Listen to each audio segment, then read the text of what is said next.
Thank you for tuning in to Andronetalks Radio, gathering as one in our sovereign truth from a galactic perspective, exploring our world with new ideas, knowledge, and a promise of a better future. Galactic discussions for galactic-minded people.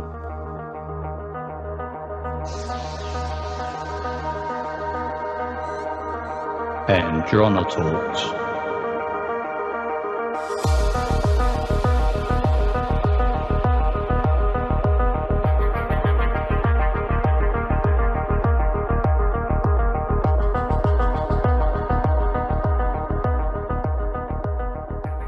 Hello, everyone, and thank you for joining us today on Andronetalks Radio.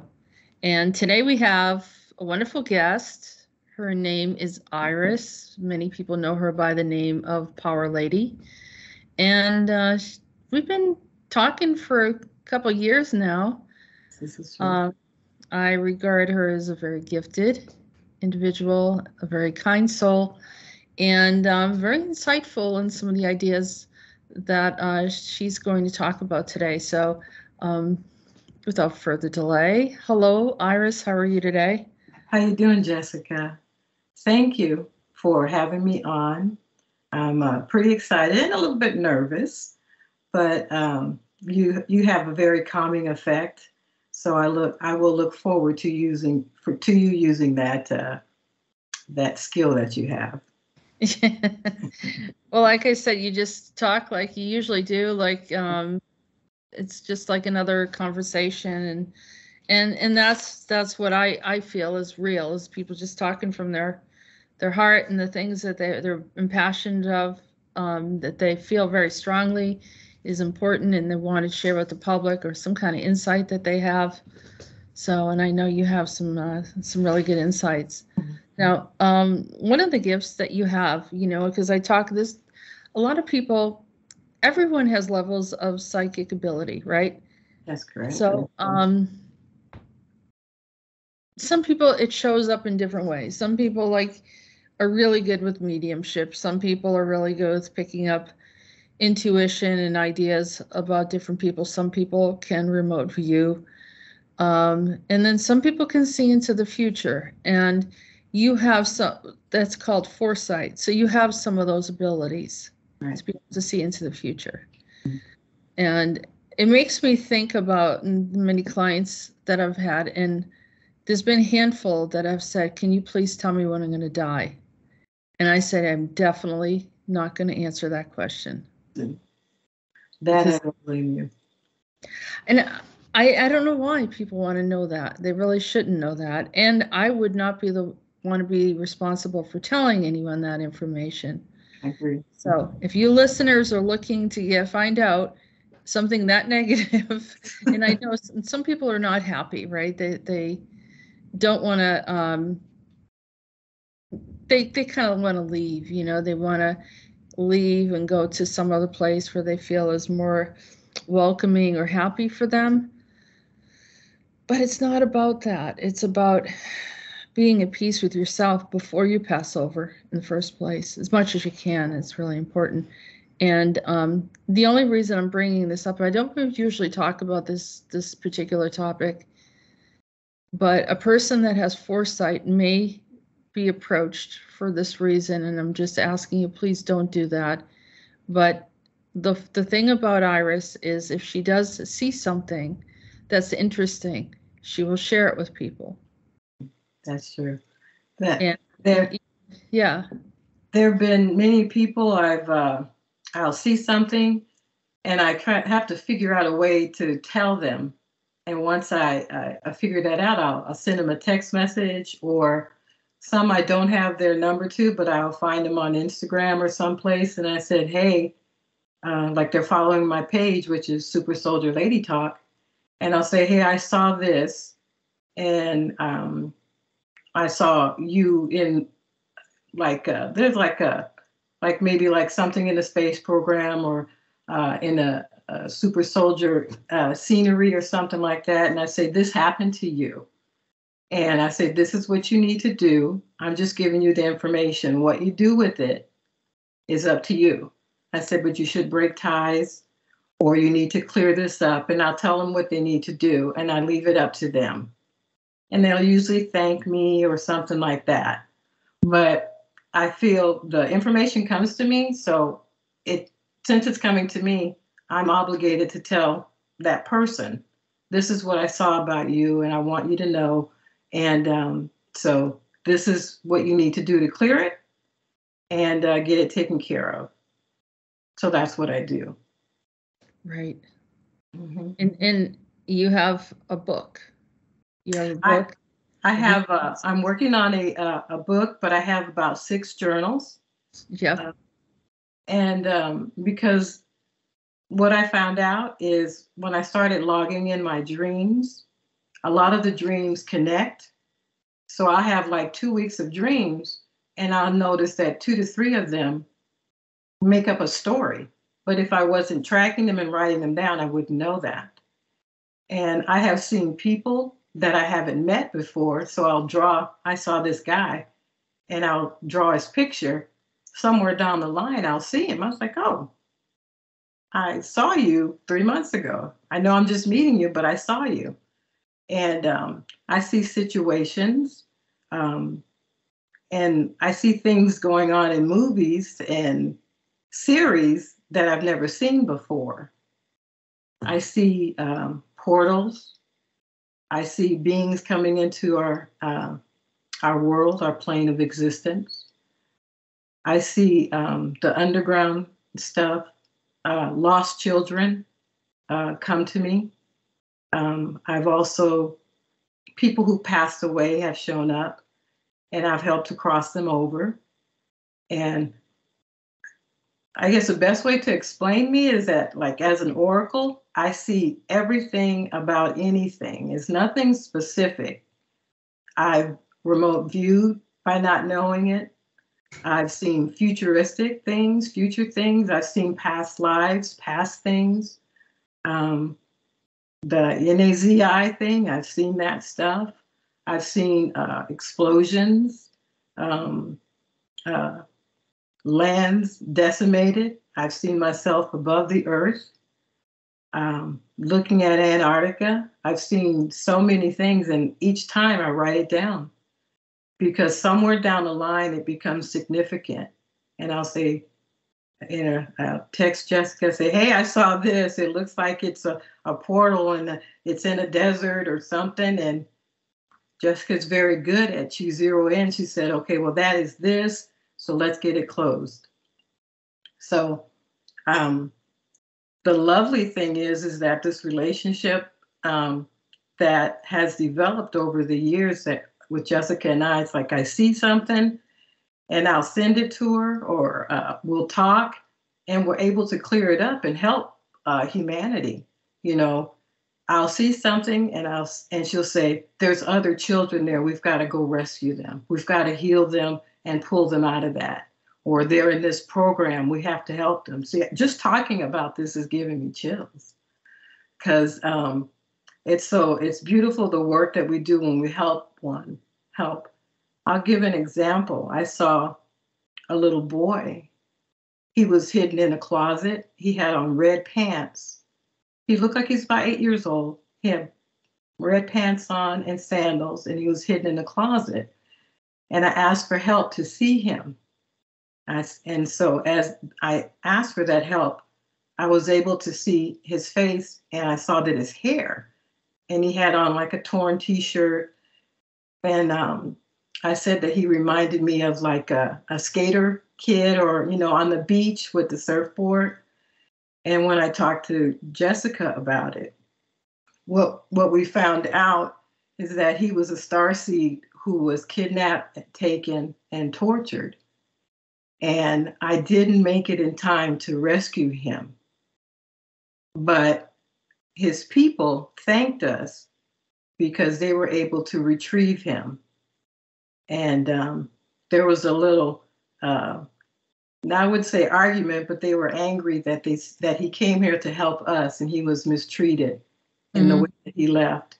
Yeah, and yeah. Jessica had to smooth that over, and what she's good at. And so that's the kind of stuff that I see. And sometimes it, gets me a little emotional because I'm like, this is as a child, and he's coming to me for help or something like that. And she's been really good at listening. And I said, I see this. I need your help. I don't know. I think this is going on. And she'll say, okay, what did you see? So, and we'll take it. You write it out. You have a picture. Yeah. And I'll, kind of recognize what it is. Yeah. And well, even like the little boy with, I think he looked like a surfer, you said. And where, we recognized over time that there were quite a few of the surfers, skateboarders that were coming out of Montauk. Yeah. Yeah. So it's like that revealed, once that was cleared, the next layer that popped up, there's a bunch of them, and they were all, that's when we saw them like lined up on their BMX dirt bikes is what they were. And they were, all Montauk. Yeah. So we were able to clear that also. That video I did about Montauk, we showed all those kids riding through New York City. Mm-hmm. Yes. And I recognized immediately what they were doing. Mm-hmm. Yeah. And I think you'd seen it first, right? Did you see it first? Or yes, I had came up on a mountain, and when I got to the top, I looked down and I saw all these I call them preteens, all on BMX bikes, and they had on the helmet and the little elbow pads and everything. And they were just all sitting there like they were waiting for instructions. And that's what I got. Yeah. So, and we've gone over so many different scenarios and different types of things that have come up. And a lot of things regarding the programs as well, like my labs, corporations. Yeah, those things. When I first started, and you have a lot of layers that are on you, and it took me a little bit to realize that. I said, why is it every time I clear something, it's just like I'm back at this my lab or this or that. And Jessica would explain, every time we clear something else is going to come up until we get to a point where they're all clear. You'll notice it. So I remember receiving a call from you. Well, it was a text message, and you said, I see you in a my lab. I said, huh? And you're like, yes. And I need you to pull yourself out. And I can't remember where it is, but you told me where it was, and it was what was going on, and I need to pull myself out because it was just something that came to you. You were out taking a walk, and it just hit you, And I would have to say this: the first strangest thing that I saw was when I had just met you, and I told you I saw the moon, and it was vibrating. Everybody says the moon is fake and it's this and that. Yep. But I saw this moon in the daytime sky, and it was moving like this. And I was rubbing my eyes and said, well, this can't be real. And I looked at it again, and it was just doing like this. I go in the house, grab my phone, run back out. And I said, I know it's going to be just a regular moon. And it was still doing like this. So I got my camera. I tried the video, couldn't capture it. It just sat there. But as I visually looked at it, it was vibrating back and forth. So I text you nonchalantly, hey, I saw the moon. It was moving back and forth. It's crazy. I've never seen that before. And then you said, you've been taken. I go, huh? What do you mean? And you had to explain to me that during that process, of me, because I was focusing in on what it was doing, the things that can happen with you. And something similar to that happened several distractions. They look over here and then something else is happening. They're very tricky. Yeah. And so it happened to me a few more times. I call myself going outside, looking at the stars and hello, Mr. Planet and things like that. And it got to the point where I said, you know what, I'm going to stay my tail in the house. until I get some more things cleaned up. I said, because I keep going out here and looking at the skies, and these things keep happening. But now I'm better. I better know how to protect myself, and I know what I'm looking at, and I know what not to do, so that doesn't happen anymore. You got to stay away from the damn dark side of the moon, right? Yeah. They got all sorts of like grids and all sorts of things there, and yeah, it's not a good thing. But I mean, I guess there's more communication that's happening. I don't know if it's actually calming down at this point, but I was going to say something. You also live in a very unique place or area of the country in the U.S. Yeah. Why don't you tell people where you live? Yeah, I live in Las Vegas, Nevada. Mm-hmm. And there's a lot of activity, close to Nellis Air Force Base. Yeah.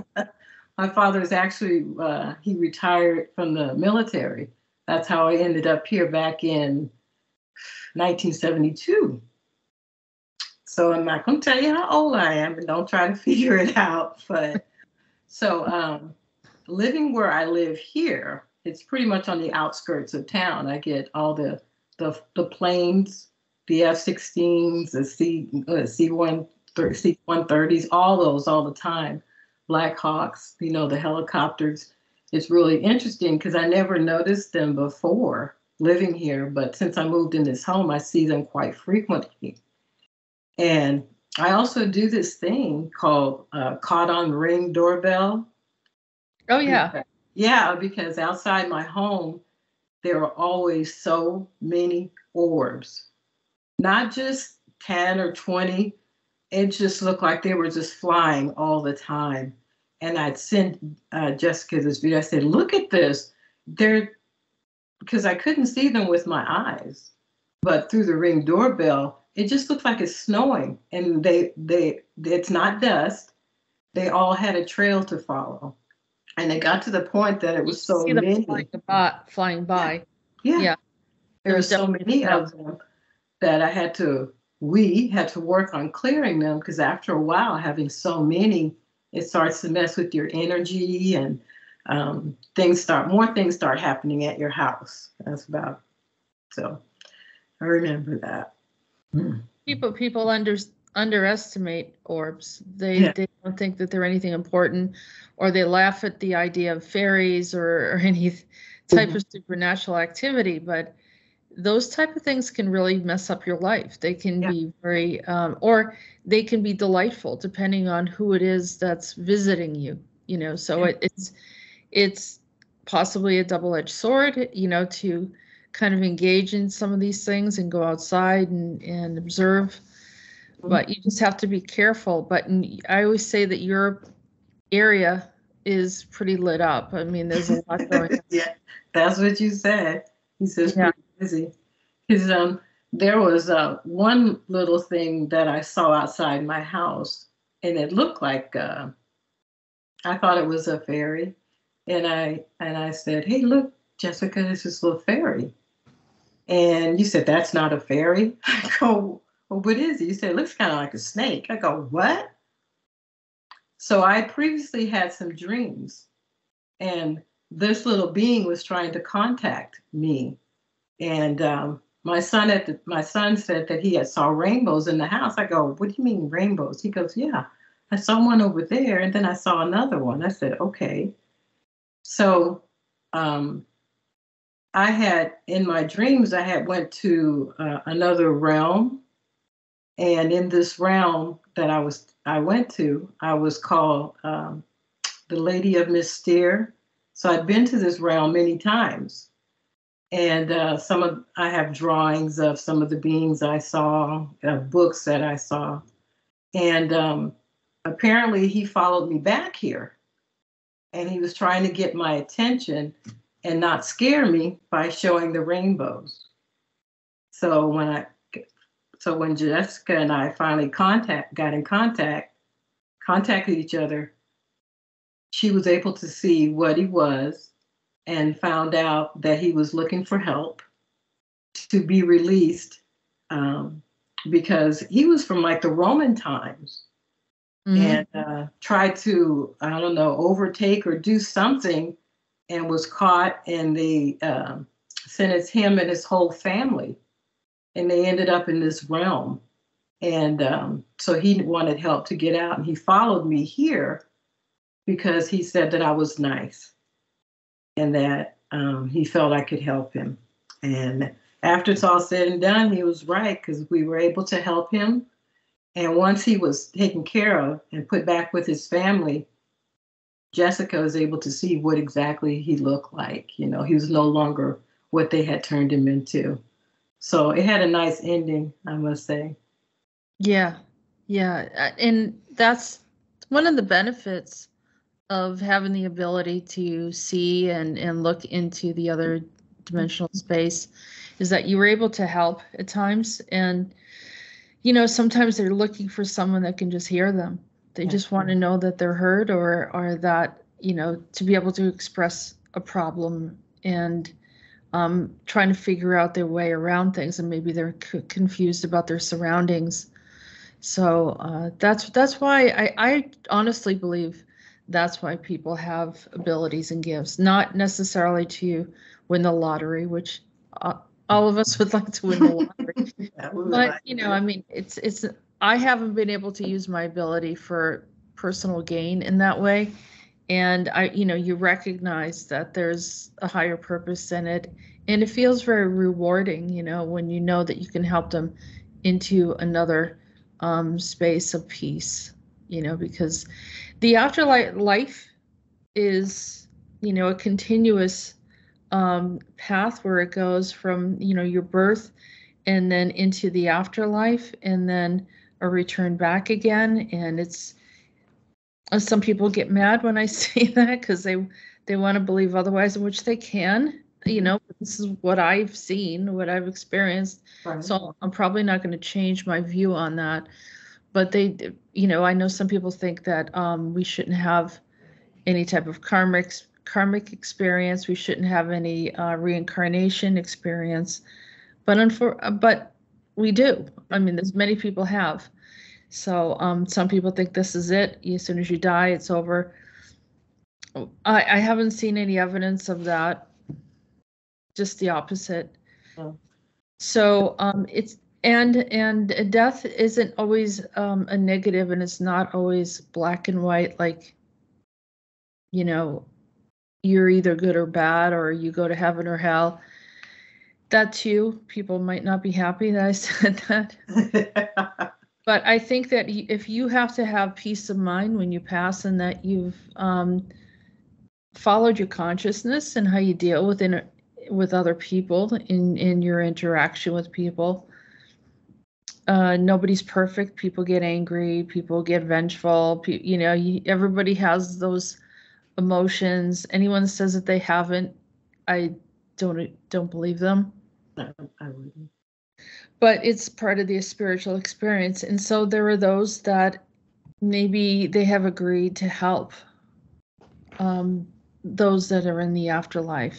And so I saw that you were wanting to help. And so just to guide you a little bit and show you some of the things that I know from over the years. I used to do classes like this and just have groups of people, and then for some reason bad things started happening, so I pulled away from it. But I really loved doing this, is just helping people to go into meditation, to help them open their third eye, help them to expand in their consciousness and understanding more about the universe and the multi-dimensional space that we live in.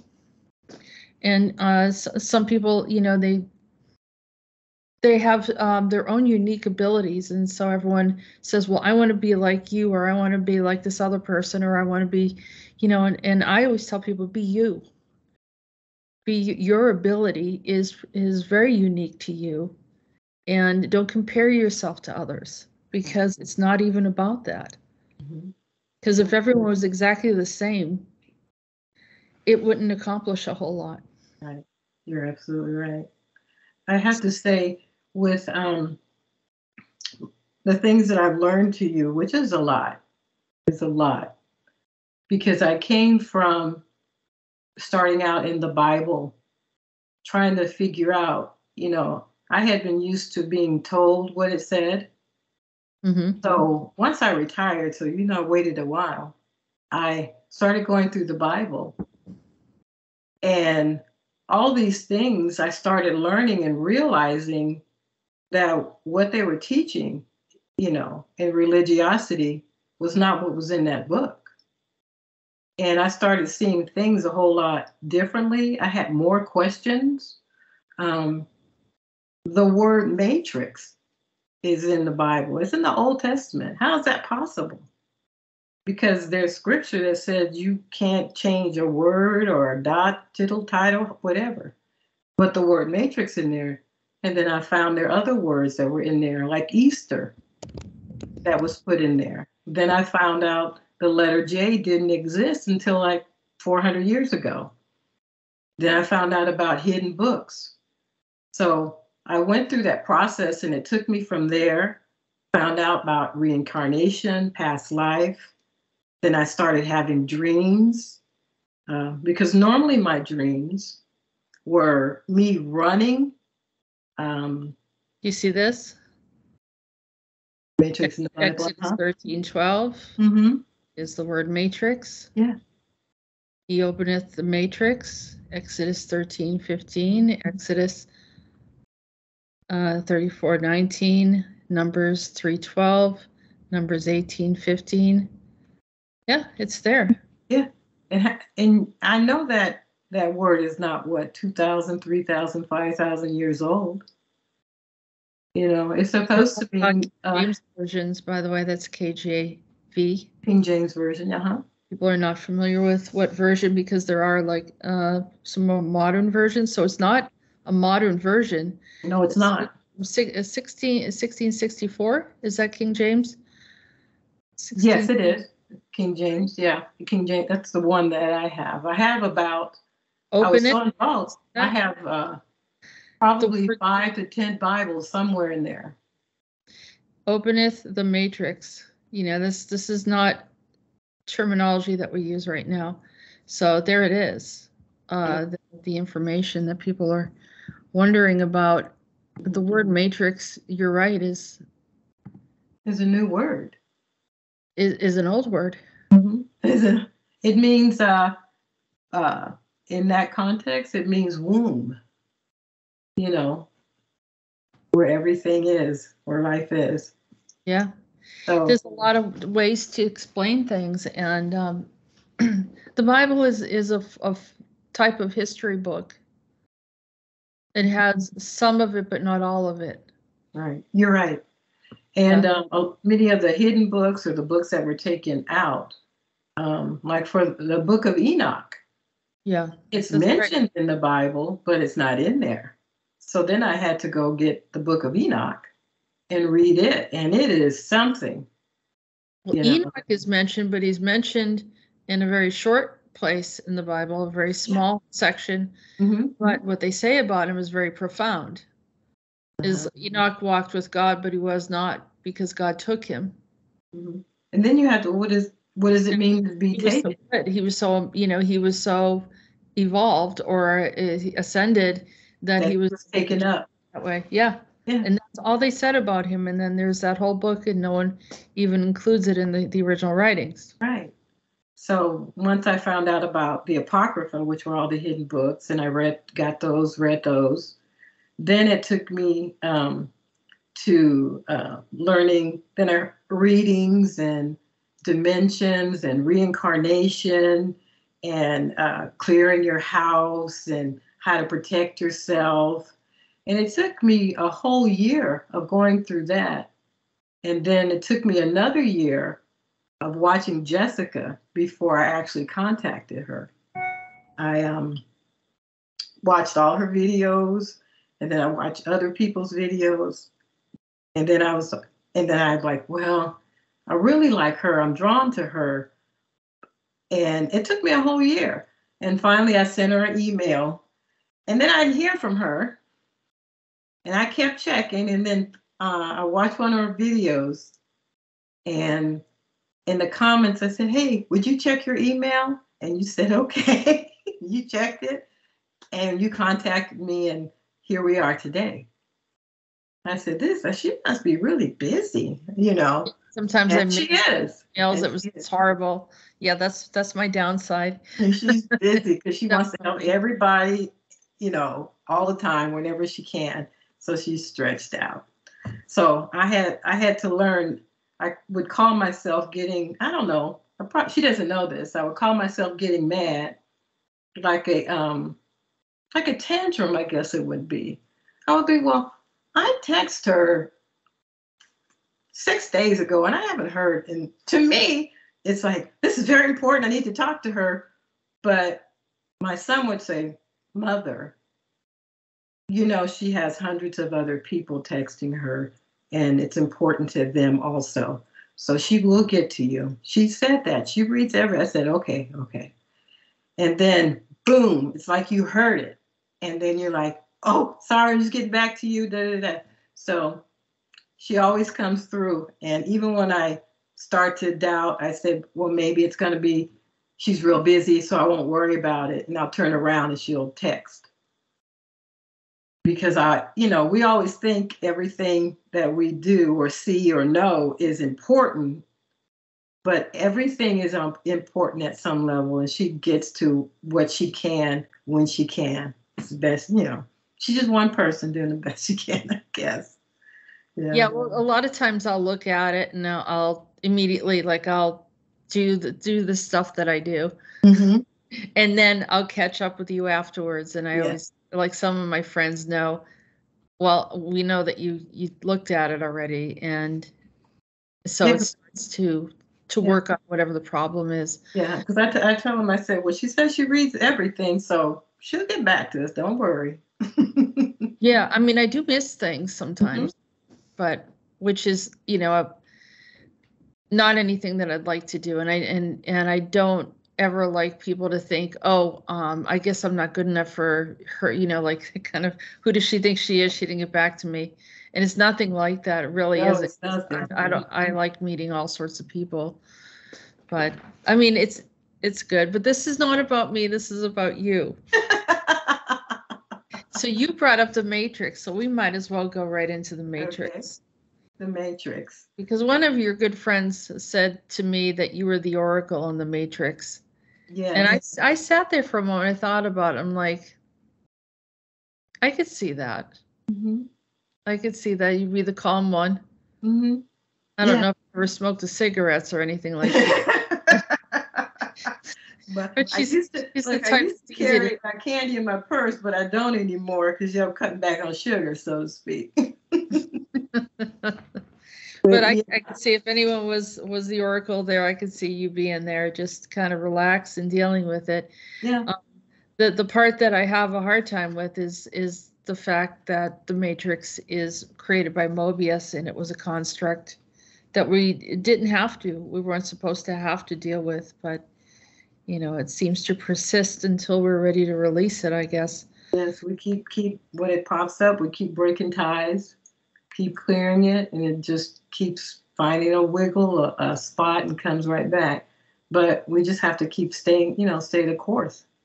Yeah. But as I mentioned earlier, as the Oracle, like you said, calm. I see the things, and at first I used to get excited, not like, oh, we're going to do this. I was like, oh, shoot, this is what I see.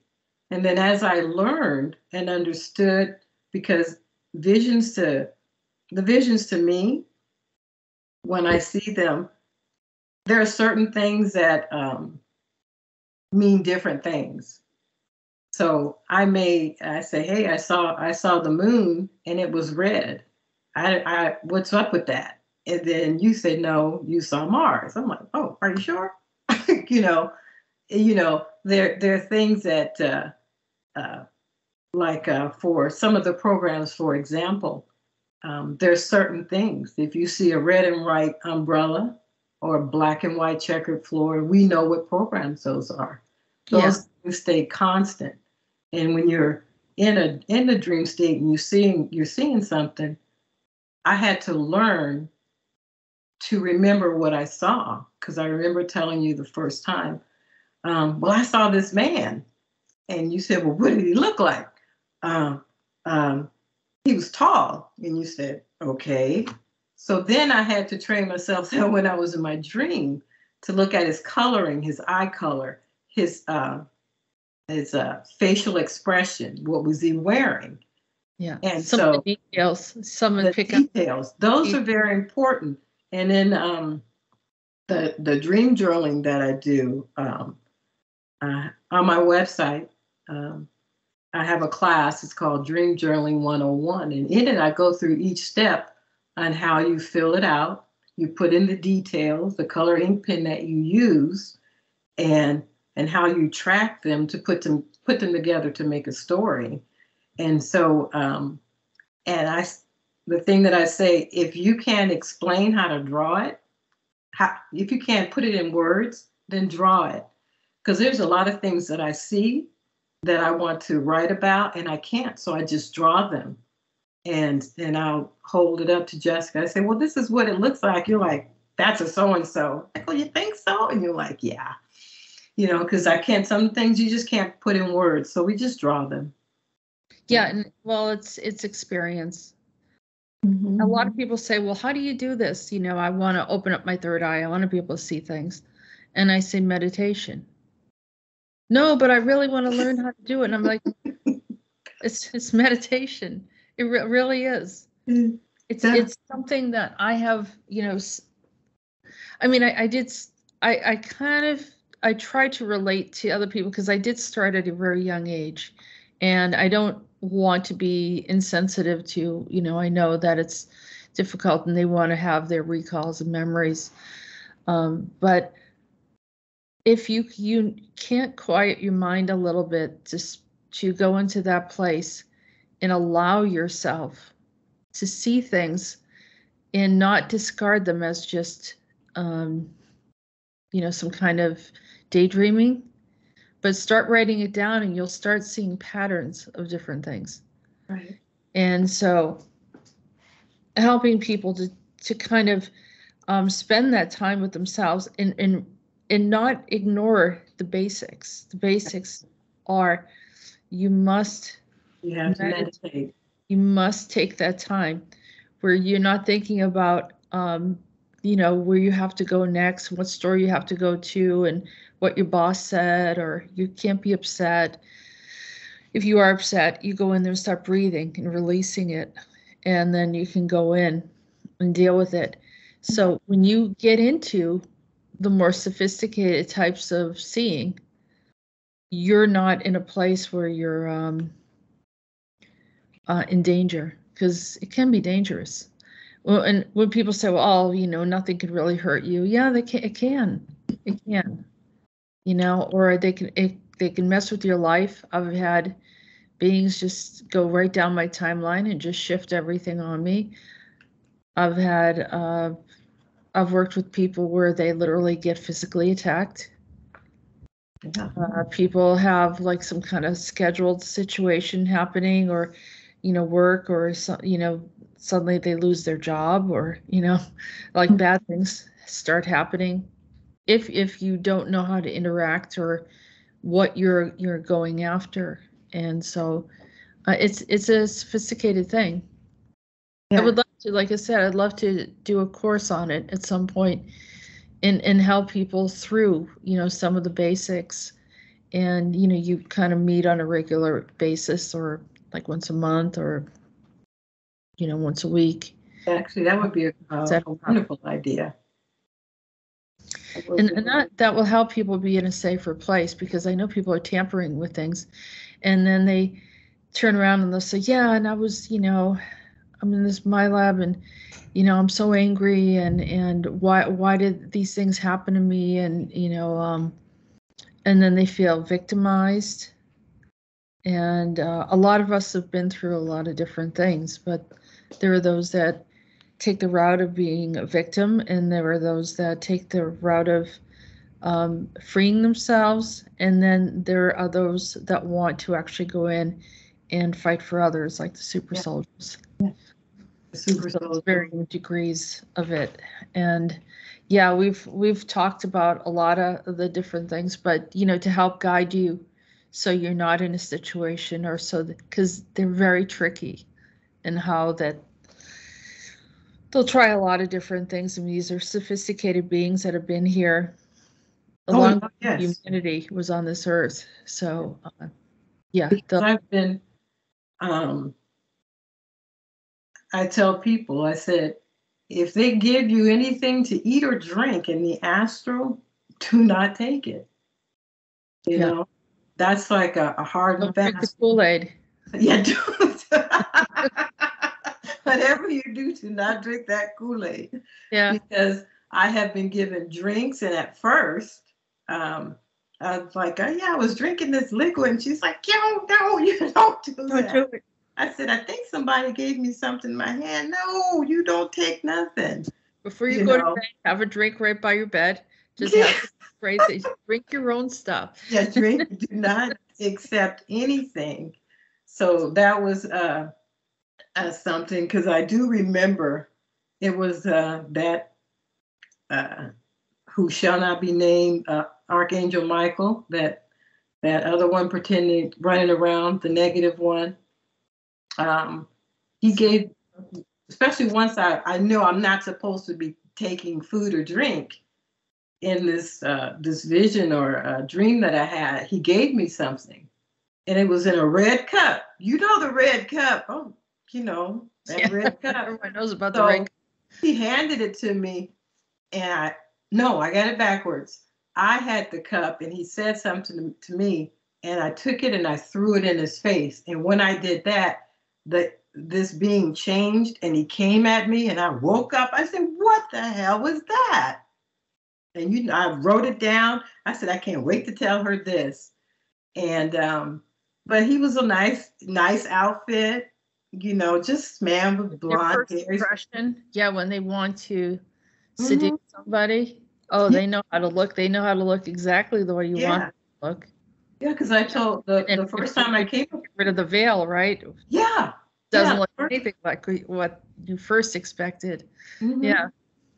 The first time I saw him, I told her, I said, yeah, he was very handsome. He turned around and smiled at me, and he kept walking, and he said something smart like, do you think I'm handsome, or something that was like that? And I was like, well, I don't know you. This is all going on in a dream. And then I saw him a few nights later, and he was different. So I didn't know it was him. And when I finally told Jessica about these two incidences, I said, yeah, he had like a curl on his head. And she said, a curl? She said, I said, no. She said, did it look like a Superman curl? I go, yeah, it was like a Superman. She said, that's that Michael again.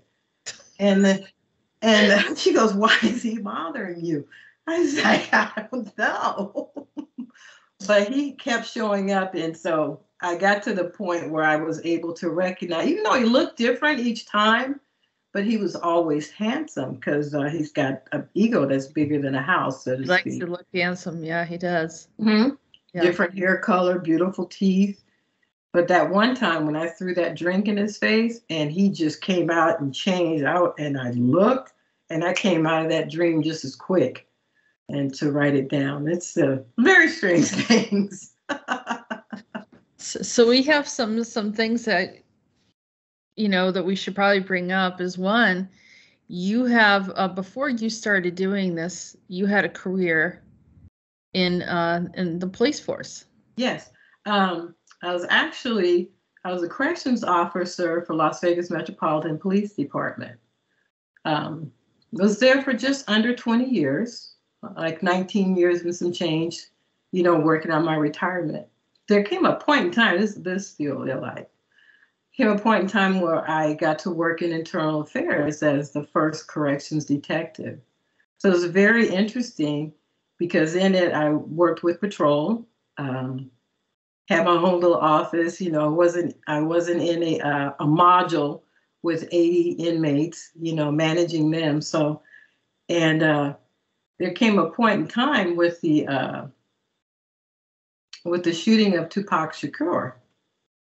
And I was talking to one of the detectives there one day, and he said, yeah. He said, I was the first officer on scene there. I go, what do you mean? He said, when the call came out, I was around the corner. I show up. I said, okay. Because this is how they talk, Yeah. So I show up. I said, okay.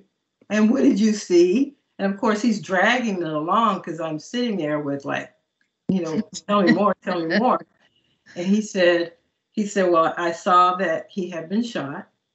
So I'm calling for emergency to get it rolling. And he said he sees Suge Knight. And he says Suge Knight is saying, I got to help him. I got to help him. I said, what do you mean? He said he was trying to perform CPR. I got to help him. He's not breathing. I have to help him. I have to help him. And I said, so what did you? He said, well, this is a big guy. What am I going to do? I'm looking up at him. And I said, what did you say to him? I said, man, we need to get you help. He's like, no, I got to help him. And he said, well, you have a bullet in your forehead.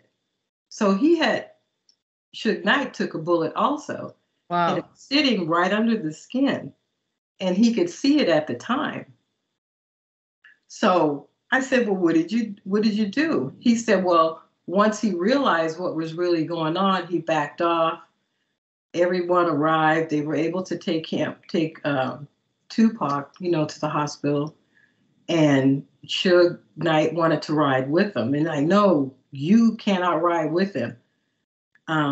This part I'm not too sure about if he rode in the ambulance because he was so big and he was so forceful. They either thought it was best to let him ride in there or they followed in the patrol car with him because we still needed to be seen by medical. Right. But he did tell me it was a crazy scene. A lot of people, once they realized who it was, started coming around. It became a big scene. They had to corner it off and things like that. But even though it's not funny or anything like that about what happened, it's just that the officer, when he was telling me the story, he said, it was like he was saying, dude, you've got a bullet sitting in your forehead. You're not going anywhere. I go, what do you mean? He said, it was right under his skin. I could see it. That's crazy. Yeah. I said, are you saying that his head was that hard? He said, I don't know. He said, maybe it hit at an angle. It was just right, but it was just sitting there. And so that's interesting. Very strange, huh? That's interesting. I didn't mean to cut you off right there, but I literally talked to someone.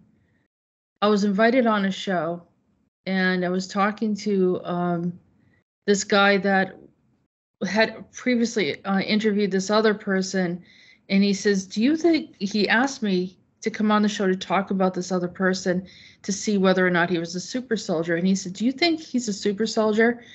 And the guy explained that he was sitting in his car, someone shot at him, and it went through the glass and it just like shattered right before it got to his forehead. I said, absolutely. You see what I'm saying? Yeah.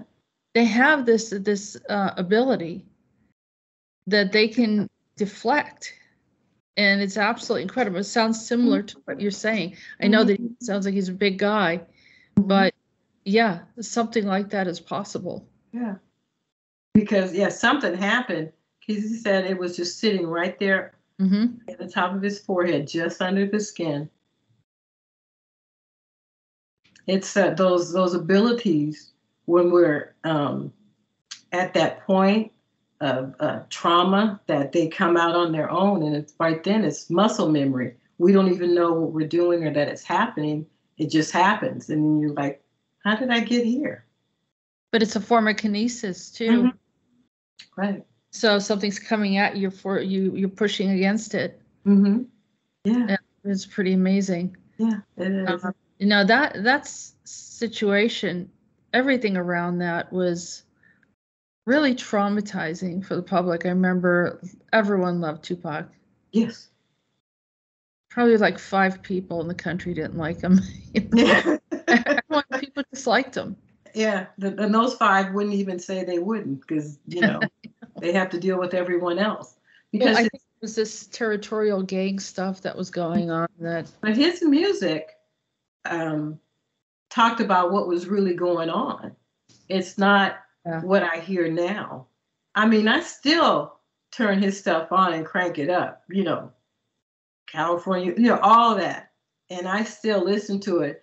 And I have a little one, and I'll play it for her. I said, come on, do this.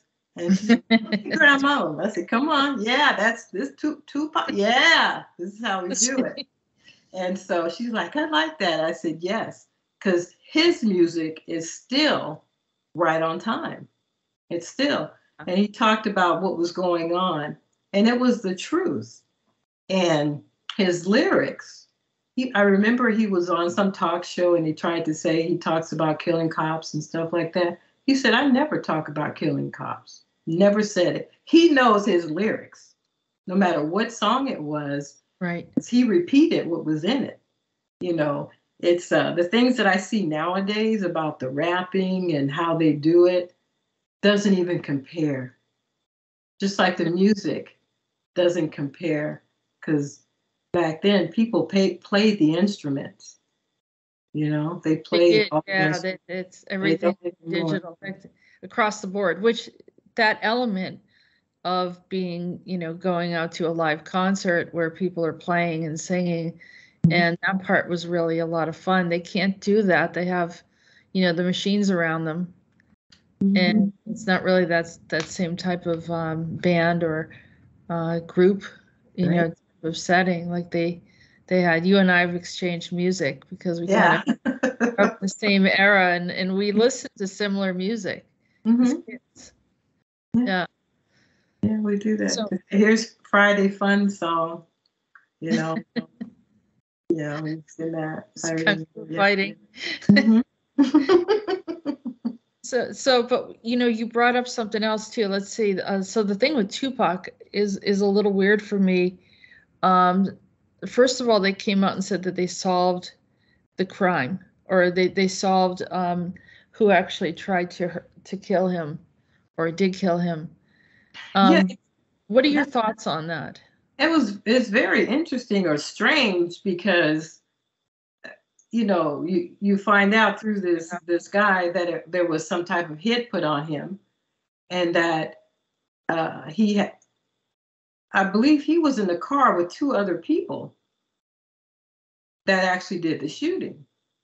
And what is even, I don't know, crazier is that he wrote a book, kind of like OJ did. This guy called it his memoirs, or where he talks about it, that he actually that's Tupac, where he talks about the crime itself and who did the shooting and stuff like that. And after reading it, I'm sure that was part of what was used to take him into custody here. But it took him a long time, because the book didn't just now come out. It had been out. Yeah. I forgot he called himself Machiavelli. Yeah. Yeah.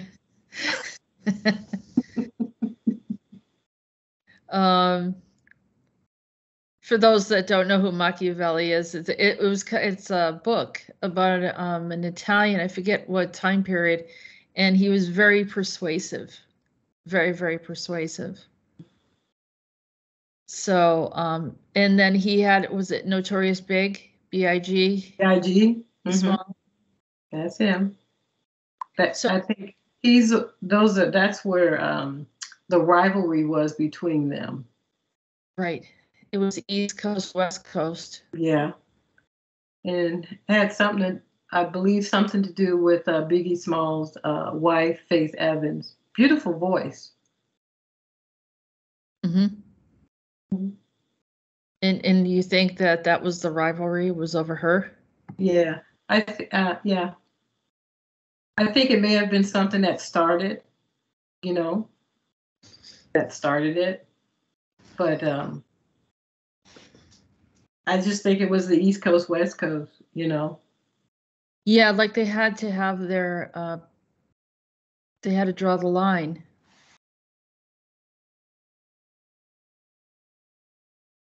You sent me a message and you told me to stay out of France. Yes. I saw that France was chaotic. I saw people running around and it was bad energy. So I said, do not go to France. And you kind of laughed and you said, oh, I was planning on going there. I said, well, don't go there. And so I told my son, I said, hey, this is what I saw. And I told Jessica not to go there. He goes, well, Mom, she's going to go there. I said, why? And I'm looking at him. And he said, because that's what she does. She's going to go there and take care of it, clear it up. So further down the line, I said, she went to Paris. She went to France. And he goes, I told you she was going to go. She had to go clear it. I said, okay, you're right. Yeah, I went to Paris, and we got on that metro. They're you can't really drive around there, so we took a bus.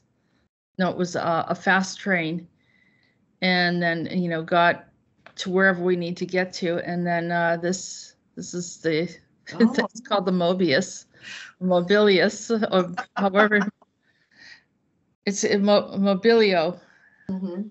But it's pretty much like Mobius. And we went from one location to the other, the Arc de Triomphe and all that. And we finally went to Versailles. And so I wasn't thinking about you at all. I'm sorry, but I wasn't thinking about you. Weren't thinking about my warning when I called and said, don't go there.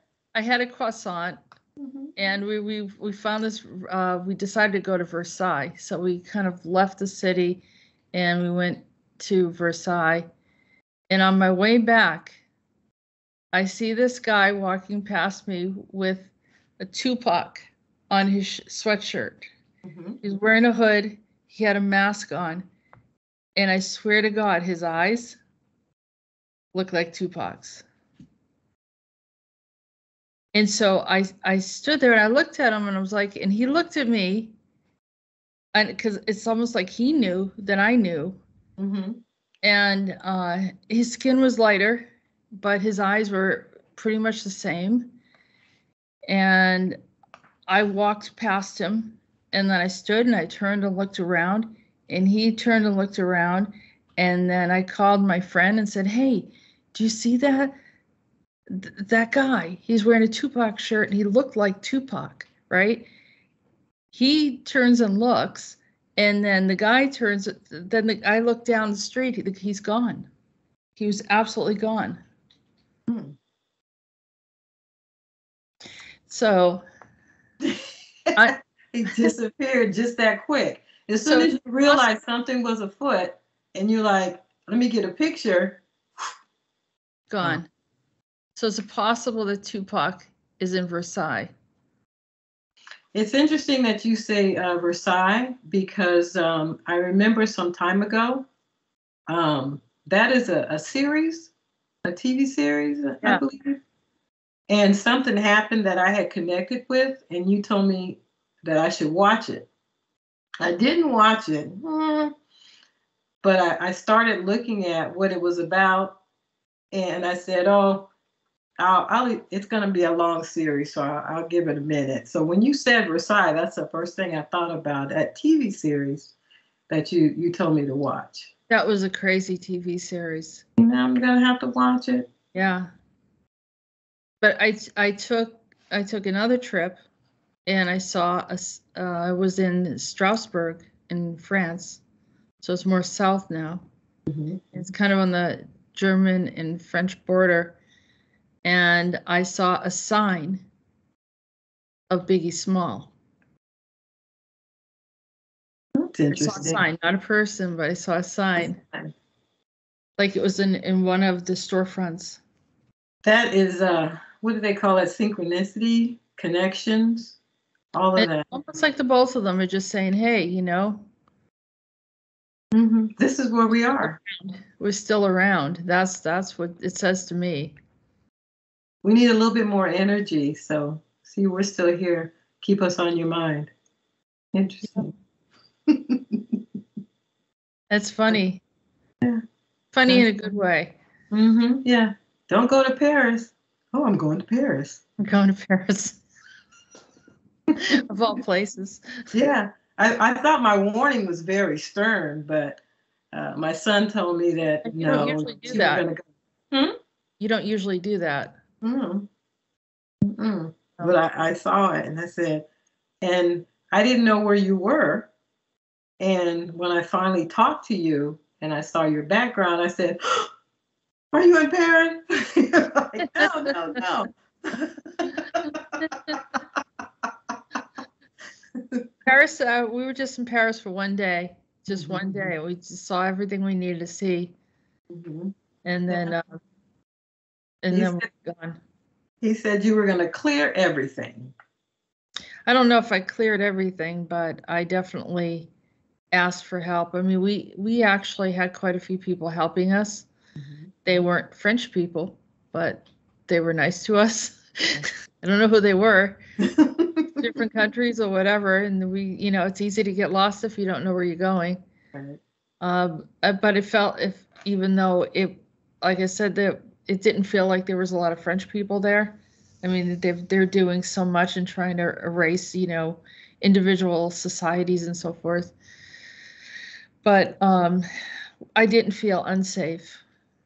That's good. I felt like everything was okay. But I did feel that the police were looking at us. Interesting, huh? Which was weird. Yeah. Wonder why. I don't know. Well, primarily at the, I think it's the Arc de Defense or Tour de Defense, which is that really big, huge structure that I always thought was it's not the Arc de Triomphe, but it's just more, it's a huge structure. And was that during the time that I sent you that picture of that Billy stick? And on it says "Tout coupe sufficient." It's from Paris. Oh yeah. Yeah. I think right. When you said the police were watching you, and I remember sending you that during that time. Because I've been to Paris, so I have that this little billy club is about this big, and on it says, 2 hits are enough. I guess that's how you would say it in English. And you said, "Where did you get that?" I go, "I have it." Yeah, you were supposed to have it. It sounds like you've used it before. Yeah, it looks used. If you look at it, it looks used. Somebody got whooped with it. I don't know. Admit nothing, deny everything, and demand proof. Okay.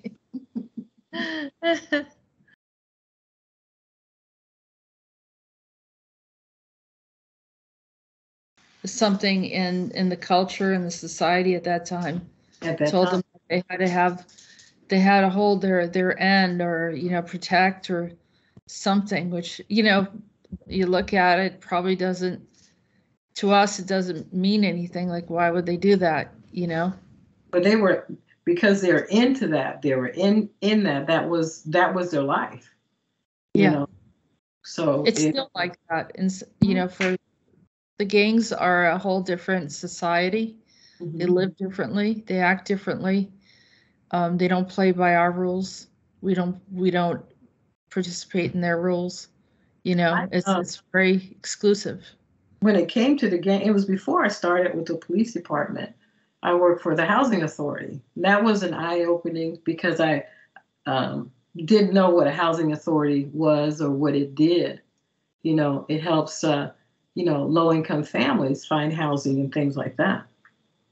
So I remember walking on the ground, so to speak, because we managed housing also. And there was a group of guys there.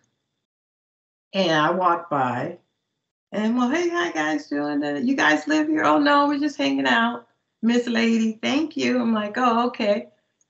So I go, a couple days later, I go back out and I see they're still hanging out in the parking lot. And I say, if you guys don't live here, you can't be here. you know, they clearly know I don't know who they are.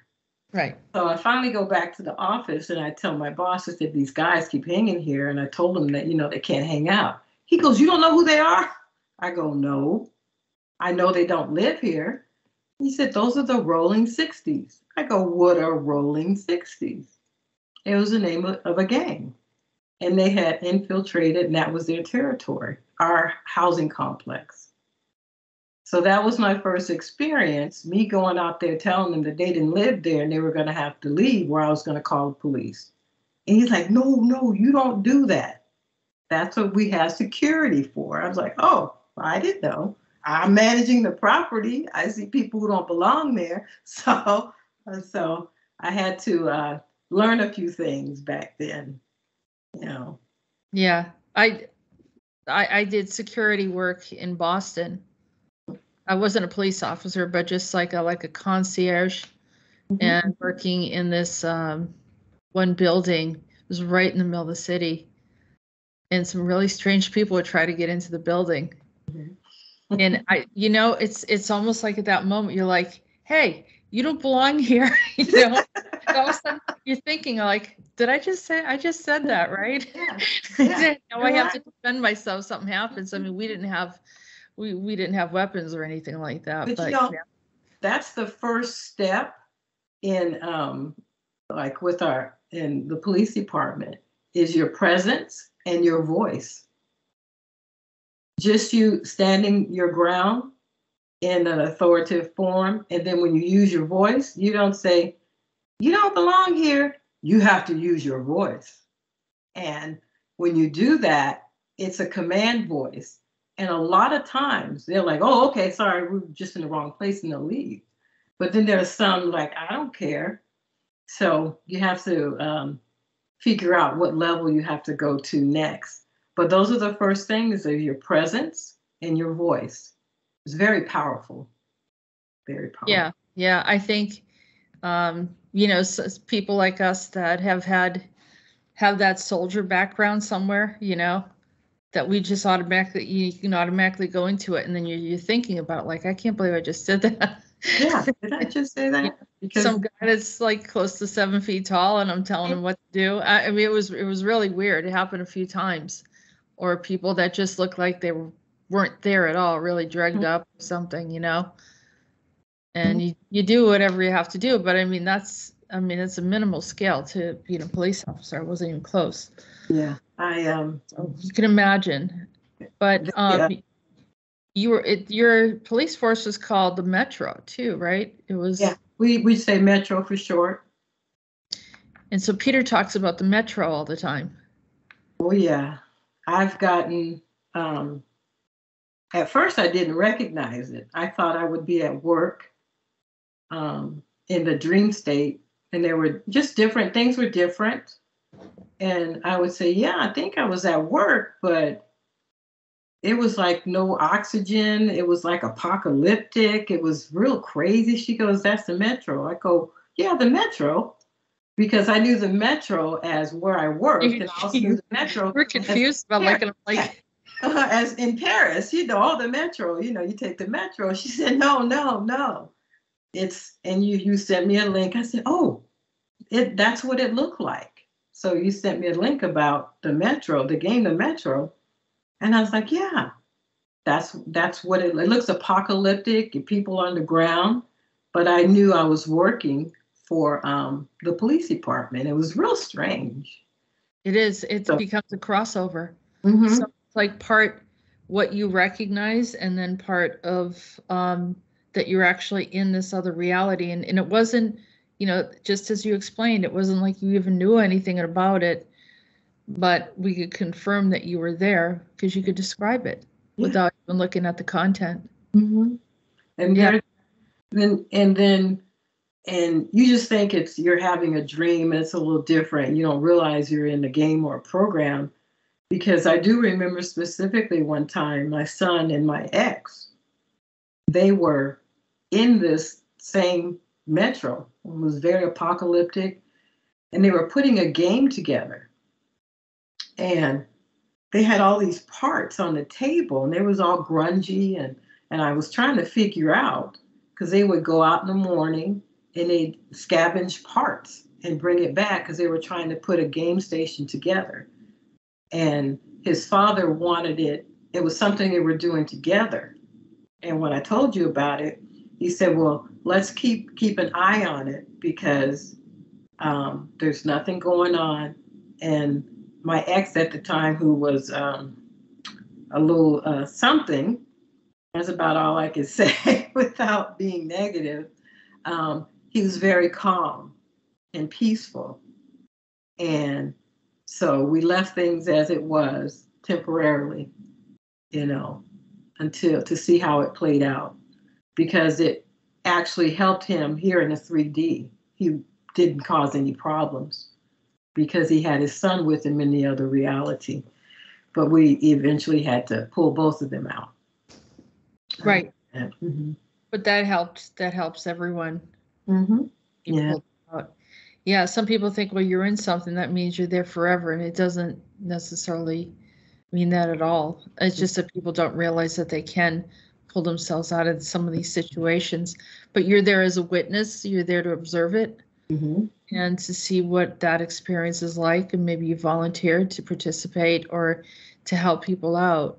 And I know that there's also, you've told me a few times that you saw someone doing something, you chased them down and you knocked them down, and just like a police officer would.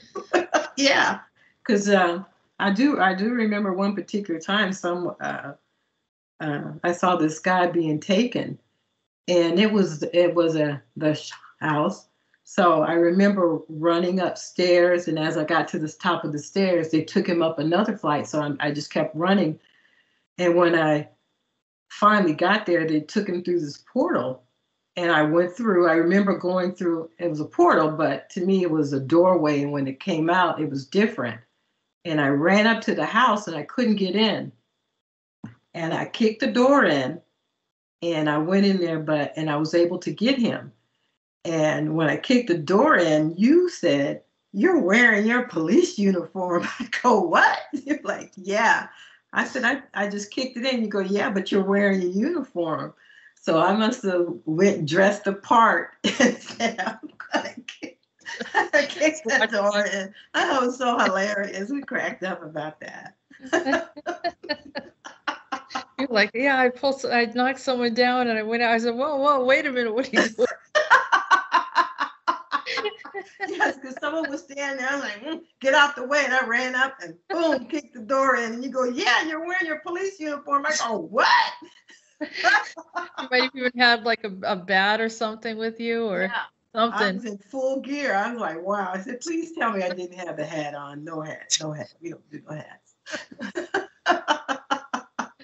So, yeah, definitely. I mean, there's so many different things. We've been talking for the longest time about all different types of scenarios that have come up. But yeah, the metro was pretty interesting when that happened. And just recently, I was having trouble with some Androids. And you sent me a message. You didn't know. Yeah. Everything happens usually, it happens all night, and then especially just before I wake up, instead of me fully awakening, I'll stay in that state, and then I'll start seeing colors, and then I'll see messages, and then I saw you sitting at your desk, and you were very happy, you were laughing, and you're just like you are now.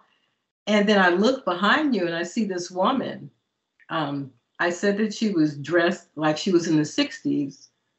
Her hair was pulled up in the back in a bun up here, and she had bangs, and then this hair was coming down on the side like this. So I drew her. I can't remember her outfit, but I said it was the 60s. Mm-hmm. So I sent you the message, and I said, "Hey, there's a woman behind you, and she's watching you." Excuse me. And she looks like she's from the 60s. I said, her hair is up in a bun. And I said, she's got bangs. So a couple days later, he sent me the message. He said, "Oh, that was an android who was watching me." So I have my journal, which is this, and I took a picture and I sent it to her, to Jessica, and then she sends me this movie, Don't Worry, what is it? Don't Worry, Darling. Yeah, it was it was an android that looked like Florence Pugh. I think that's how you say her name.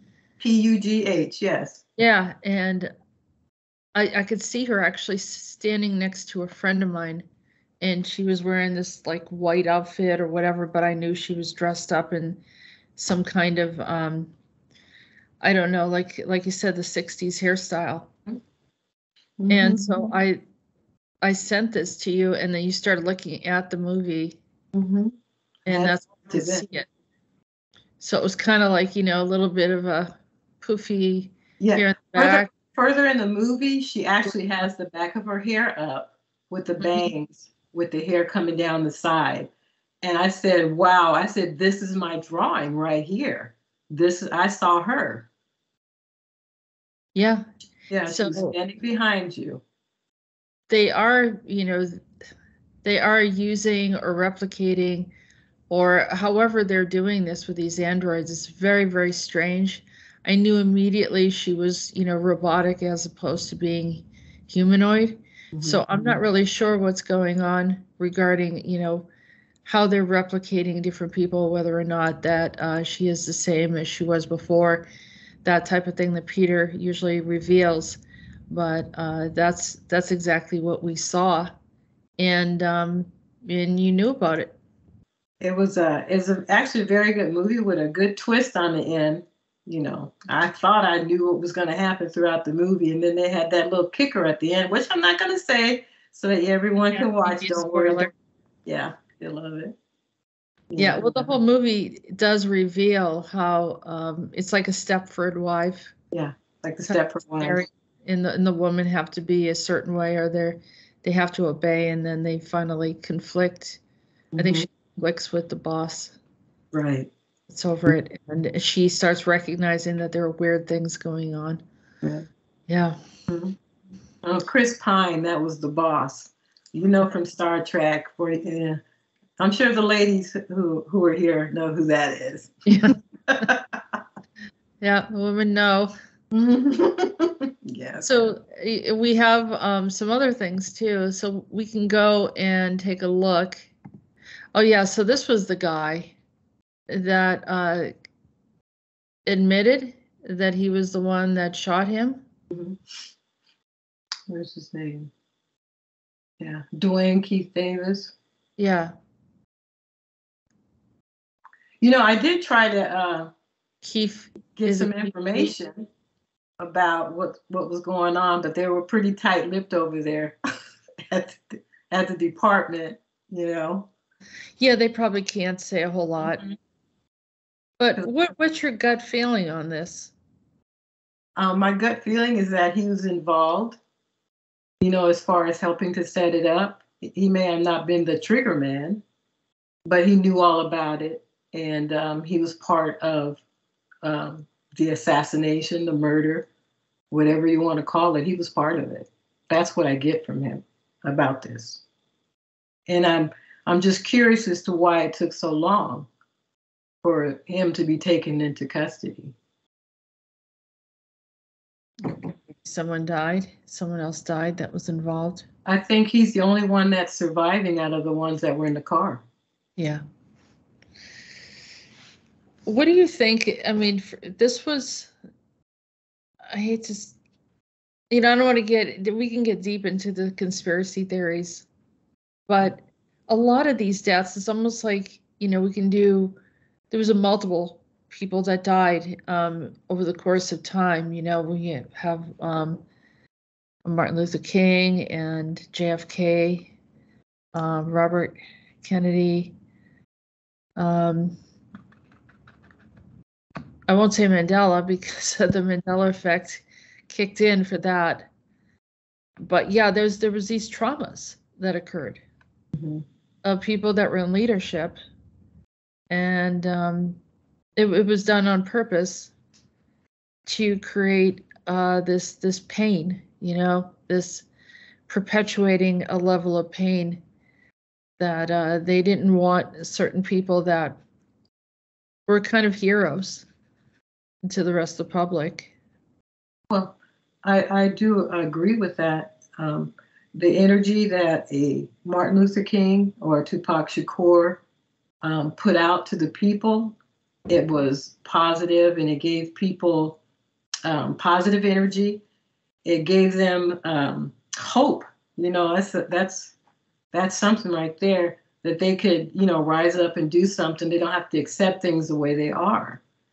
And when you take someone like that people have these positive feelings toward, and you do something like this to them, take them out, so to speak, and they use that negative, that pain, that energy that comes from that, and that's what they're feeding off of.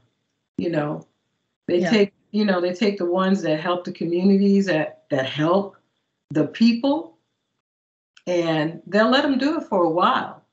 And it's like right when they're at the crescendo, then they'll do something to take them out. They're never really old. They're 50 or younger, you know, and they take them out, and it's devastating for the people, and they just loose off that negative energy, you know. I agree, and I know that they do this for certain levels of trauma, but also when I say they, I don't believe that they're human. I agree. You know, they want to traumatize us. They want us to be divided. They want us to have resentment, hatred, or to bring it to another level. I mean, Tupac he was real. You know, he spoke from the heart, and he taught, you know, his music, his lyrics, he's trying to figure out like what's going on here. And, you know, and others have done the same thing, which is pretty amazing. And as they should, you know, but not to let the system or the entities that are moving through this system to let influence and then break people down like that. It's really hard to watch. Yeah. You know, my son, sometimes he'll say, well, don't you worry about this or that. I said, well, can I control it? He goes, no. I said, is there anything I can do about it? And he goes, no. I said, I do what I can about whatever I can. And I said, if it's something that's going on in the world that I can't do anything about, I said, then I ask for the highest intent for humanity.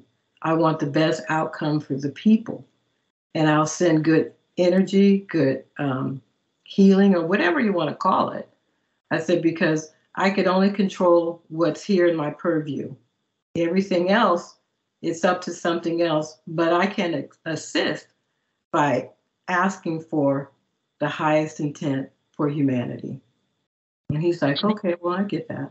And it's normal. It's okay to be upset.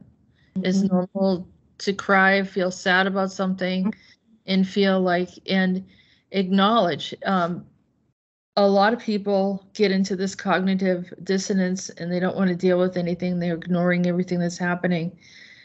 On many levels, it's not healthy for the individual to be in denial about what's going on around them. And a lot of people accuse someone like myself, more so me than you because I'm more public, but you know, you'll see how it is when people start saying, well, you know, I don't know if I believe any of that, or this is delusional or whatever. What's really delusional is not acknowledging what is right in front of you and having courage to share the things that you do see where you will be potentially scrutinized for it. Is harder to do that. But willing to take that chance and take that risk, and then others seeing the same thing. You didn't know I was looking at this being, this android, but you saw it as well, and you weren't here. And there's other things that you've seen. And so, and other people will see what you've seen. And so it's the same thing. So it makes life easier when it doesn't have to be, you don't have to convince everyone, but to let people know that just because you don't see it doesn't mean it doesn't exist. Right? That's absolutely right. I get, you know, talking about some of the negative things. They are there. they exist. Keep your house clean. If something breaks in your house, get it fixed, because when you start letting things go, they start slipping in. Chaos comes in. You start getting a little angry because this isn't working, and then slowly, next thing you know, you've got something in your house, or just being in a dream state. And I'm not saying not knowing what you're doing, because we're all at different stages where we're learning how to protect ourselves when we go in dreams. But when you wake up exhausted and tired and sweaty, and you're like, oh, I had a bad dream, you need to research and dig deep and find out why you're having that bad dream, because that will extend into your 3D life, and things are going to be happening there. You have to find out what that is and clear it. And you have to be accepting that there's more going on in this world than we've been told, than we know, and then that we can see. There's plenty of things I can't see, but I know that they're there, because there's also signs, lights. Why is that light always flashing? I just changed that bulb, Why? I just saw something out the corner of my eye. I just saw an orb. I was at a hospital sitting in the lobby, and I started feeling like my energy was drained. And I knew right away there was something around me. And I looked across and I saw a black orb. Just the edges were not circular. It was really kind of wispy, and it went across my actual 3D eyes. And I just started saying the revocation, and the person I was with, they're like, are you okay? Are you okay? And I'm just like, I'm bringing all the eyes up there. And I'm just saying it there in the lobby, and I'm making sure nothing tries to come home with you, right? Right. Yeah. And once I did that, I could feel my energy just come back to my body. Because when I've had my energy drained, especially the first time it happened, and I didn't know what it was, and I felt my energy go from the bottom of my feet, and I got weak, and it went straight up my body, out the top of my head, and I thought I was going to faint, got very weak, and I texted my son. I said, hey, you come in here, I may need to go somewhere. But then it dawned on me, because my heart wasn't palpitating, I said something else is going on. So I started saying the revocations and clearing myself, and I brought my energy back to me. And then it stopped. And then I regained my composure. I was able to sit up. And I would say within maybe 15 minutes, I was back like I was before. But the whole energy out of my body was drained. And that's a very bad feeling. And so when I was at the hospital that day and I felt it happening, I knew right away, and I started da-da-da-da-da-da-da-da-da. And I stopped it before it took, because I felt it coming up through my body. And I stopped it before it got to my chest area. And I just started saying the revocation and calling back my energy, and it stopped. But that stuff is real, and like I said, people have to be accepting, because once you accept that these things exist and they happen, it's easier for you to clear them, get them taken care of, and you're just going to keep clearing those layers.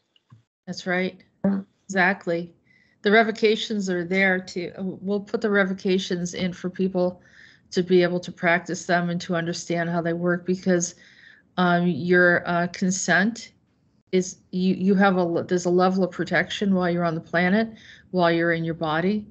And if you give consent to anything, that they have access to your space. If you don't give consent or break any type of consent or any connection or quantum entanglement, then that will make life a lot easier for you. But if you don't use the tools, then you think that you're supposed to accept this, then it's going to be, it's a lot harder.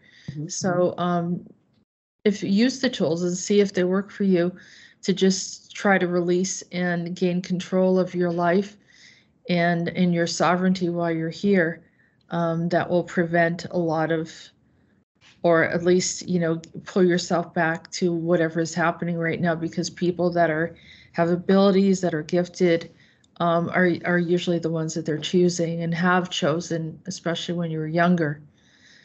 So you want to gain control of that and assert yourself. Right. We don't have to be victims, right? Yeah. Yeah. Right. You have a video with the revocations. I do. I'm going to post that in there for people to listen through, and hopefully that helps them. It doesn't resolve everything, because sometimes situations are a little different. But I know some people, one of the things that are happening now, people are becoming sleep deprived, and they're using that against some of the wonderful gifted people that we have, and not allowing them to sleep at night, and so breaking them down that way. And so they have less resistance and ability to fight against it and stop whatever it is that they're trying to do. And they don't allow them to go in the dream space. So then they can't become the warriors and protect themselves or anything like that. So we are in a form of a battle. Yeah, we are. Knowledge, and they could say that we're in fantasy or delusion, but then this isn't for you. Right. Well, but just get out of the way, let the ones that want to do it, do what they have to do, because we're not going to watch the ship sink. Right. Just because other people refuse to look at it, we're not going to sit there and observe that and do nothing. It's not going to happen. You're right. That because that draining is I saw a device. It was egg-shaped, disc-shaped, kind of shaped egg, and that they weren't putting them in people. They were actually putting them underneath their beds, and they were using it to drain the energy from people. And if you had abilities, as far as you were psychic or anything like that, they would put one of these devices out and drain you slowly. So it's like you really didn't know if something was happening. So if you were a person who, let's say, wasn't awakened or wasn't in tune to their abilities, they put a tube under your bed, and it would drain you even fast, and you'd wake up groggy, tired. You wouldn't have a clue. You just think you didn't get enough sleep or you didn't get good sleep, when in fact your energy is being drained. So I remember we talked about that, and you had been seeing some of those too, so we cleared those also. Yeah, we asked to universally have certain things removed that didn't belong here, that were hurting people. Because the way I figured it, or I've concluded, is that if it's shown to me, then it's given me the opportunity to correct, to fix it, save it, or however. I'm being shown it for a reason. Yeah, and there's a strong effort to depopulate at this time. So helping people, if it's not their time to go, they're not going. That's right. So, and I'm not in control of life or death, but neither should they be. Yeah. So I think that's only fair. I did want to ask you, I have some other questions that we talked about. So we talked about the Matrix earlier. And you mentioned to me a woman by the name of Sophia Stewart. Yes. Why don't you tell me your thoughts on that? Okay, and Sophia Stewart is the lady who said that she wrote The Matrix, and also the Terminator movies. I believe the name of the book for The Matrix was The Third Eye. And she had sent her manuscript in, and, she never got it back. And she never got any word that if they were going to use it or whatever. And so sometime later, she sees The Matrix coming out, the Terminator coming out, and she realizes these are her manuscripts that she submitted to them. I think it's the Markovsky brothers. I can't remember what their name is. And so that's the Wachowski. I said him. Yeah. So that's what started her taking them to court to get her recognition and get her copyrights back for those books. And it's something that's going on for years. And she currently actually lives in Las Vegas, because she has a RICO case here in Nevada, and I couldn't figure out, well, why would it be here? Well, because she lives here. So she did have the case. It says that she didn't show up for the case, but she was awarded something. So something happened there that maybe there's a gag order in place that she can't speak about, or we don't know, because it's through the internet that she claimed these were her books, and she took them to court. She didn't win, but she's still saying that these are hers. So something happened in there, because she was given something. This is it says the Matrix franchise in Wikipedia, and they show the legal claims. In April 2003, Sophia Stewart filed a legal complaint in the United States District Court for the Central District of California, alleging the idea of the Matrix and the 1984 film The Terminator were plagiarized from her own film treatment titled The Third Eye, just as you said. The court allowed the lawsuit to move forward in 2005. So as you look down further, she was awarded some money. Ms. Stewart did not appear for the 2005 deposition, ultimately twice failing to appear for her deposition, and both times unknowingly, as her attorney never advised her of the deposition. Stewart was awarded damages total of $316,280.62. Despite the ruling, the case became the subject of internet legend, with many sources claiming Stewart had actually won the lawsuit. In 2013, Thomas Althouse filed suit in California federal court alleging the idea for the sequels, The Matrix Reloaded and The Matrix Revolutions, came from a screenplay he wrote called The Immortals. This is someone else now, that's Thomas Althouse. In a summary judgment for the defendants, Judge R. Gary Klausner stated the basic premise of the Matrix trilogy and the Immortals are so different that it would be unreasonable to find their plots substantially similar. But that was Thomas Althouse, but hers, despite the ruling, it became the subject of internet legend. She clearly got some money, and by her not appearing deliberately, and maybe like you said, it was agreed upon outside of court somehow. Yeah. That's very strange, not to appear in court twice, to determine if you're going to get your copyright, And Thomas Althouse, he does interviews that I've seen on YouTube. He's got a lot of documentation and stuff to show that, what this says here is true, So I've seen him also. Well, that's interesting, and when you have someone that is considered a, not so well-known individual, but you're a creative person and you get an inspiration and the information is brought to you from some source of creativity, and then you work really hard to put something together to try to, share something that you really put your heart into, and then someone just uses it and they don't recognize it. And it's more common than people realize, and I hate to say it, because there's been storylines that I have recognized that were, partially connected to some of the stuff that I've said, and because I've been talking for quite a while on the radio, but not at a scale where people would recognize me. So I can relate to what she probably went through in this whole situation. And it was a huge franchise. I know that probably the Wachowski brothers, or which I guess they're going by female names at this point. Yeah, I saw that. But yeah, but I think that the point is give credit where credit's due. I mean, maybe they knew, maybe they didn't know, maybe they saw a great story. But I guess there's like a chain of command in the way that these things get produced, and you have to have everything legally protected.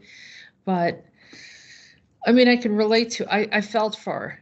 I definitely did. And I could see, and also the other gentleman too, if they put that idea together, you know, you at least would want to give them recognition and compensation, especially with that amount of money that they made off of it. Yeah. I agree. So let's see, we had, there's 2 other topics. We'll save them for another time.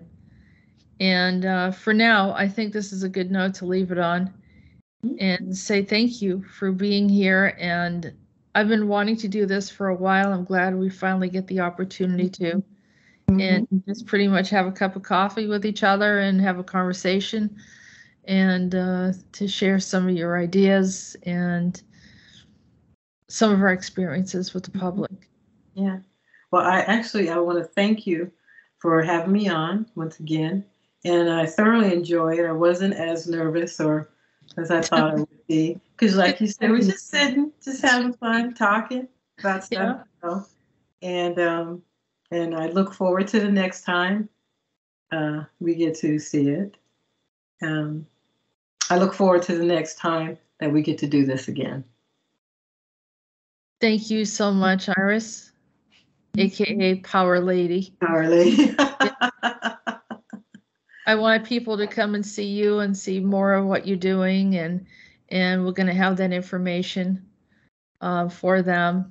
Okay. You have a newsletter. You have was it channel? You have a channel. I have a YouTube channel. It's Powerlady. The newsletter I do every probably couple of months, and it's my visions, dreams, and it's also super soldier information. And I talk about my seer. And if you want to know who my seer is, her name is Jessica Marrocco. So if you ever see that in anything I write, this is who I'm talking about. And I do say her name too, a lot too. So I said, I think I said her name enough. I better say my seer now. So that's what I did. And I do have a website with everything that is on there. And it's Powerlady at Powerlady SSLT, which stands for SuperSoldierLadyTalk.com. And I have my socials, Instagram, and my Proton Mail. Everything is on there. So drop me a line, check out the site, check out the YouTubes, and I look forward to, doing a lot more with Jessica. Thank you. I'm looking forward to it as well. And I want to add a little something that I know that we did some Super Soldier Lady talks with Veronica as well. Yes. Yeah. And I heard she's not feeling well. I hope she feels better, and sending some healing to her and some good thoughts and because we kind of all came together at one point. Yeah. And also that we've come through a lot of different things, and I'm glad we're all staying strong. And one other thing too, you have a Substack I heard about. Yes. Substack. The Substack is pretty interesting because it's my articles that I write. So I do write like what happened in 2023, the things that I saw regarding food being lost, things going to happen with the computer system, financial, and the things that I saw for 2024. I also talk about the unseen vampires, that yes, they are real. Mm-hmm. And I also do articles about many super soldier things that I've been through or that I know with the different programs.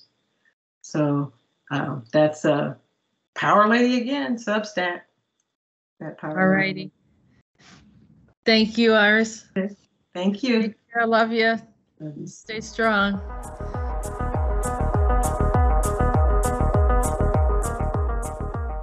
You have been listening to Andronetalks Radio. Join us on YouTube channel Jessica Arael Marrocco and visit our website at www.readingsbyariel.com.